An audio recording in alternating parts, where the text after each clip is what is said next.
इस धनतेरस के समय पर 10 तारीख को दोपहर में 12:30 पर द्वादशी खत्म होके त्रयोदशी लगती है। इस बार बहुत अच्छा योग है। 12:40 पर तेरस लग रहा है। बहुत जबरदस्त योग है। 12:40 को तेरस भी लग रहा है, 12:40 को शुक्र होरा भी लग रहा है। बराबर 12:40 से 1:15 बजे के अंदर दुकान जाके 800 ग्राम या 8 किलो, घर में तो काम ही आएगा, नमक काम नहीं आता, घर में काम आता है, तो साबुत नमक 12:40 से 1:15 बजे के अंदर दुकान में जाके 8 किलो साबुत खड़ा नमक 8 किलो नमक लाके उस दिन शाम में जब तेरस की पूजा करोगे ना, दिया दूध, उस समय कुलदेवी में लक्ष्मी के सामने, कुलदेवी के सामने रख के पूजा करके फिर उस नमक को नमक की बरनी में भर दो, रोज उसी के खाओ। इस दिवाली के बाद ये साल कैसा जाता है देखो, आप देखते रह जाओगे। अब बात करते हैं धनतेरस पर आपको क्या क्या लेना चाहिए, जो कि बहुत ज़्यादा शुभ माने जाते हैं। धनतेरस पर अगर आप ये वस्तु खरीद लेते हैं तो आपके घर में पूरे साल भर बरकत रहेगी, आपको आर्थिक तंगी का सामना नहीं करना पड़ेगा। तो जानते हैं आपको क्या क्या उस दिन आपको खरीदना है। आपको दूसरा लाना है धनिया। धनतेरस के दिन ही आप धनिया लाकर रख लें, और माँ लक्ष्मी को धनिया बहुत ज़्यादा प्रिय है, इसलिए आप धनिया अर्पित करें पूजा में।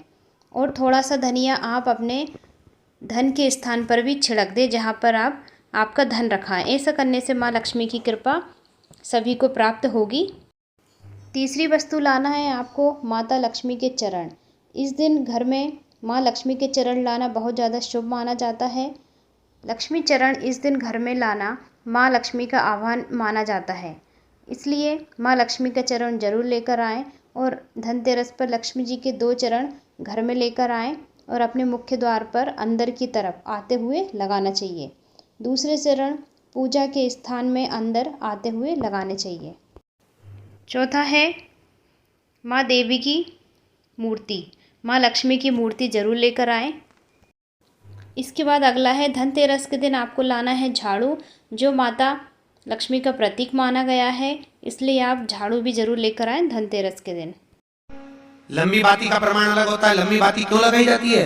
भगवान के मंदिर में दीप में, देवियों की पूजन में, लक्ष्मी की वृद्धि के लिए कौन से देवता के यहाँ लंबी बत्ती लगती है और कौन से देवता के यहाँ गोल बत्ती लगती है, उसका भी प्रमाण मानना। किसी देवी की पूजन करो तो लंबी बत्ती आती है, कुल देवता की पूजन करो तो लंबी बत्ती आती है। किसी मंदिर में किसी देवता को लगाने जाओ तो गोल बत्ती लगती है, उसका भी प्रमाण है। लंबी बत्ती जहां लगाई है, अगर लक्ष्मी के सामने लगाई है तो लक्ष्मी की लंबाई बढ़ती है, लक्ष्मी की वृद्धि बढ़ती है। अगर कुल देवता के नाम की लगाई है तो वंश की वृद्धि होती है। इसलिए हमारे यहाँ अमावस्या पूनम को जो पाटे वाटे भराते हैं उसमें गोल बत्ती नहीं लंबी लगाई जाती है, जिससे हमारा वंश बढ़े। नवरात्रि में देवी जी की जो बाती लगाई जाती है वो लंबी लगाई जाती है, गोल नहीं। क्यों? क्योंकि जिससे माँ हम पर कृपा बना कर रखे, हमारा वंश खूब बढ़े, हमारे यहाँ लक्ष्मी की वृद्धि हो। स्थिर बाती, गोल बाती लगाई जाती है ब्रह्मा के मंदिर में, इंद्र के मंदिर में, देवता के मंदिर में। तुलसी के सम्मुख में लंबी बाती नहीं लगती, तुलसी के सम्मुख में गोल बाती लगाई जाती है, जिससे स्थिरता का भाव केंद्रित।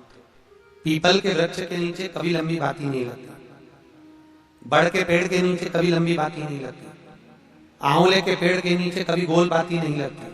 आंवले के वृक्ष के नीचे लंबी बाती लगना चाहिए। धन की वृद्धि, सुख समृद्धि। तुलसी के पौधे के नीचे लंबी नहीं लगती, गोल बाती लगती। बातियों का भी प्रमाण। 5 दिए जो भगवान के सामने रखे थे, उसमें से एक दिया जिस अलमारी में, जिस तिजोरी में तुमने लक्ष्मी रखी है, उसी अलमारी, उसी तिजोरी के ऊपर उस दिए को रख दीजिए या उसके साइड में रख दीजिए। 4 दिए में से एक दिया मंदिर में रखिए, एक दिया पानी के स्थान पर रखिए, एक दिया तुलसी जी के क्यारे पर रखिए और एक दीप घर के हॉल में रखिए।